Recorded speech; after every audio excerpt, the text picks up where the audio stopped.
Bleu tanzanien tué lundi matin à Mamundioma s'est tenu ce matin à Beni en présence du représentant spécial adjoint du secrétaire général David Gressly et du commandant adjoint de la force de la MONUSCO, le général Commins.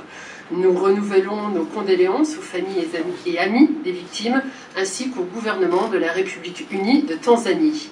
Hier soir, le Conseil de sécurité des Nations Unies a diffusé un communiqué dans lequel ses membres condamnent avec la plus grande fermeté les attaques menées ce lundi par des ADF contre une base de la MONUSCO, une attaque au bilan très lourd, 2 morts et 18 blessés parmi les casques bleus. Les membres du Conseil de sécurité appellent le gouvernement de la RDC à enquêter rapidement sur ces attaques et à traduire leurs auteurs en justice. Ils appellent tous les groupes armés dans le pays à déposer leurs armes et soulignent que les attaques visant les forces de maintien de la paix peuvent constituer des crimes de guerre au regard du droit international. Enfin, ils renouvellent leur soutien total à la MONUSCO et à son représentant spécial du secrétaire général, Maman Sidikou, pour la mise en œuvre du mandat qui leur a été confié. Un mandat, vous le savez, de protection des populations civiles qui ont payé un tribut trop lourd aux violences armées dans la région de Beni et ailleurs dans le pays ces dernières années.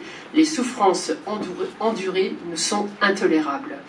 Le porte-parole militaire reviendra également sur cette information en apportant des précisions quant aux opérations en cours dans la région de Beni, notamment pour protéger les populations qui vivent sur la route entre Embo et Kamango. Dans quelques heures, la situation en République démocratique du Congo sera abordée et discutée au Conseil de sécurité des Nations Unies avec la publication du rapport trimestriel du secrétaire général sur la MONUSCO.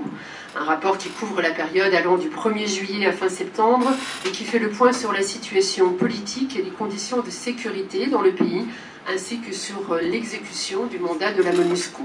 Le rapport comporte également des observations du secrétaire général.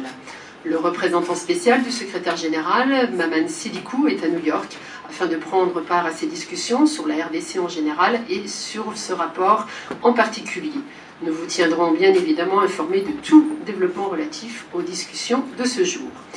Une note positive avec le rapport annuel du secrétaire général des Nations Unies sur les enfants et les conflits armés, un rapport rendu public jeudi dernier dans lequel nous avons constaté avec satisfaction que les forces armées de la République démocratique du Congo, les FARDC, avaient été retirées de la liste noire des partis qui violent les droits des enfants en période de conflit armé et plus précisément pour ce qui a trait au recrutement d'enfants. Les Nations Unies en RDC saluent cette avancée notoire dans le respect des droits des enfants.